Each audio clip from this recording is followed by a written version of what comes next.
پتمنو لیدونکو ستړي مشئ. دا د ماشومانو او زلمکیانو د ښوونې او روزنې په تړاو د میندو او پلرونو د پوهاوي د لړۍ چې مورولي او پلارولي یې بولو 14مه برخه ده.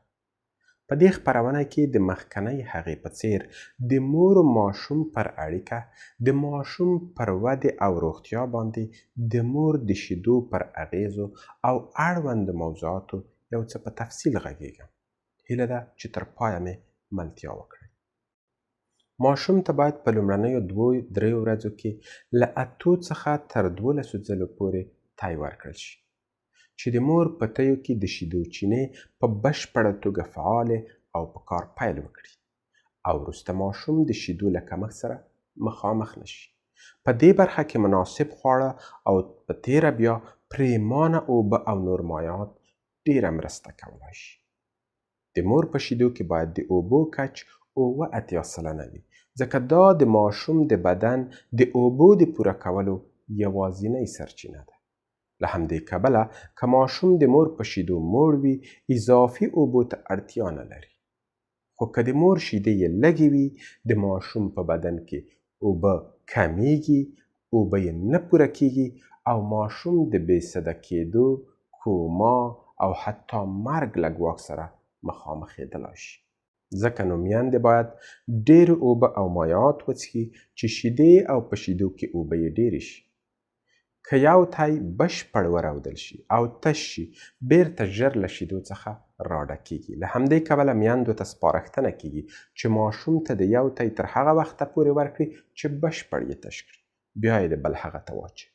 او که چیرې ماشوم ژر موړ شي او یا د کوم بل دلیل له مخې د شیدو راوړلو ته زړه نه کیږي او مور ډاډمنه شي چې څو شېبې وروسته بیا تی نه غواړي، په تی کې پاتې شوي اضافي او زیاتې شیدې دې ولوشي چې تی په بیړني ډول د شیدو بیا تولید پیل کړي.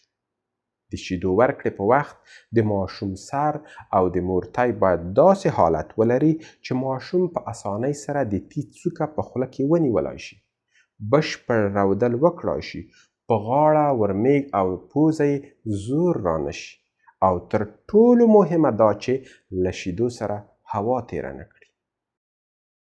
ماشومان ځینې وختونه له رودلو سره هوا تیروي چې د ګیډې د درد او خوږېدو کبل ګرځي. دا هوا په ورو ورو د ماشوم د شا په ټپولو او مښلو سره د غر کېدلو له لارې بیرته وځي. که مور له هر ځل شیدو ورکولو څخه وړاندې خپل تی مینځي، کومه ستونزه نشته، بلکې په ګرمو سیمو کې چې انسانان ډیر خولې کیږي لا ښه کار دی. خو د عطري صابونونو له کارولو څخه باید ډډه وشي. تر ډیره د لومړني ماشوم لپاره د مور پی لږ وي، خو د نورو هغو لپاره د پیو یا شیدو کچ ډیریږي. مګر د دې معنا دا نه ده چې مور دې په دې پلمه ماشوم ته وچې شیدې ورکړي. لکه وړاندې مې چې ووې، د ډیرو اوبو او مایعاتو د څښلو او ماشوم ته د پرله پسې تی ورکولو په ترڅ کې شیدې هومره ډیریږي چې د ماشوم ګزاره پرې وشي.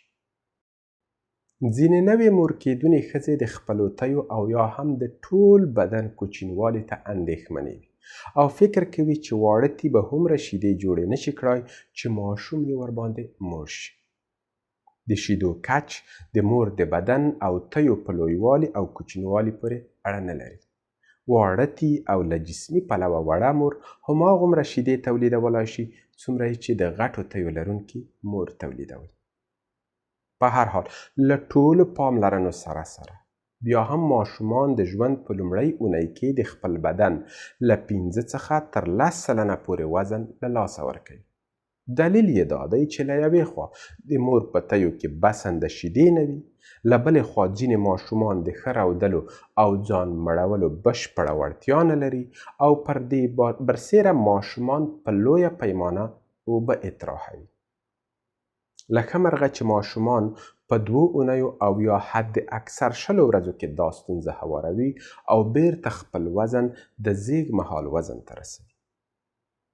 ګرانو لیدونکو، په تیرو خپرونو کې مې ووې چې د ژوند په لومړنۍ 1 میاشت او په تیره بیا په لومړنیو 2 ورځو کې د مور او ماشوم ترمنځ د اړیکې په ترڅ کې ماشوم د سالمو او روغو انساني اړیکو د جوړولو په لور لومړنی بنسټیز او اساسي ګام پورته کوي چې په مرسته یې کیدای شي له نورو سره په هر وخت او هر عمر کې ښې اړیکې جوړې کړای شي.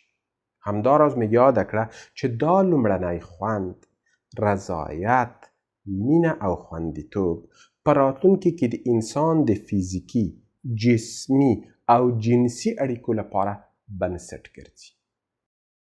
څېړنې ښیي که ماشوم د ژوند په لومړنیو میاشتو کې له مور سره په اړیکه کې خوند، رضایت، مینه او خوندیتوب ترلاسه کړي، په لویوالي کې به له نورو سره د اساسي، عاطفي، جنسي او په ټولیزه توګه د هر ډول اړیکو په جوړولو او لرلو کې ستونزه ونه لري. نو د مور و ماشوم د دې ارزښتمنې اړیکې په جوړېدن کې د مور د غېږې او د مور د شیدو له ارزښت څخه هیڅوک انکار نشي کولی. له دې سترې ښېګڼې ورهاخوا د مور شیدې ګڼې نورې ښېګڼې او فایدې هم لري. تل چمتو وي، مناسبه او وړ تودوخه لري، په اسانۍ سره هضمیږي، یا په بله ژبه د ماشوم خېټه نه خرابوي. د ماشوم بدن کولای شي ټول غذایي او ارزښتمن توکي وزبېښي او اضافي هغه یې اطراح کړي. د ماشوم له اړتیا سره سم پروټینونه، معدني توکي، غوړ، ویټامینونه او کاربوهایډریټ لري. د ماشوم ودې ته په پام پکې د وازدې او غوړو کچ بدلون مومي. هومره وسپن لري چې د ژوند په لومړنیو میاشتو کې د ماشوم اړتیا پوره کولی شي. په ماشوم کې د قبضیت، نسناستي او حساسیت مخه نیسي او پر دې ټولو ورهاخوا وړیا دي. لګښت نه لري. دا چې تی ورکول شاوخوا 600 کالوري انرژي غواړي، د مور وزن ورسره ورو ورو کمیږي. په دې معنا چې یوه ښځه د امیدوارۍ په وخت کې لږ و ډېر له 12 څخه تر 14 کیلوګرامه پورې وزن اخلي. د دې زیات شوي وزن کابوني مایع د ماشوم له زیږېدو سره سم له منځه ځي او پاتې نور د تی ورکړې په ترڅ کې اوبه کېږي. او په پایله کې یوه ښځه د بدني ښکلا له مخې لا ښکلې او له روغتیایي پلوه د وزن له ډېرښت سره له تړلیو ناروغیو څخه ژغورل کېږي. یوه بله خبره چې یادول یې ضروري بولم دا ده چې ځینې ښځې ګمان کوي له تی ورکولو سره یې کیدای شي د تیو څېره او بڼه خرابه شي. دا خبره بیخي ناسمه ده، بلکې تی ورکول له ښځو سره مرسته کوي چې د تیو ښکلا او بڼه یې خوندي پاتې شي. ډېر ځله د تی نه ورکړه د تیو د بڼې د خرابېدو او ځینې وختونه د خطرناکو او وژونکو ناروغیو لامل ګرځي. نوزیږی ماشوم که د مور تی وروي تر 3 میاشتو پورې بل هیڅ ډول خوړو ته اړتیا نه لري، خو له 4 میاشتو څخه وروسته ځینې خواړه څکلای شي. قدرمنو لیدونکو، د دې لپاره چې ویډیو ډیره اوږده نشي، دا خپرونه به پر همدې ځای پای ته ورسوم. په نورو ویډیوګانو کې به په دې او ګڼو نورو موضوعاتو باندې لا ډیر معلومات درکړم. هیله ده چې ټولې ویډیوګانې یو پر بل پسې وګورئ او له خپلو ملګرو او دوستانو سره هم شریکې کړئ. تر هغو مو په لوی الله سپارم، خو پام مو وي چې د دې ویډیو لایک یا ډسلایک او د دې چینل سبسکرایب مو هیر نشي. سبسکرایب یې کاملا وړیا دی.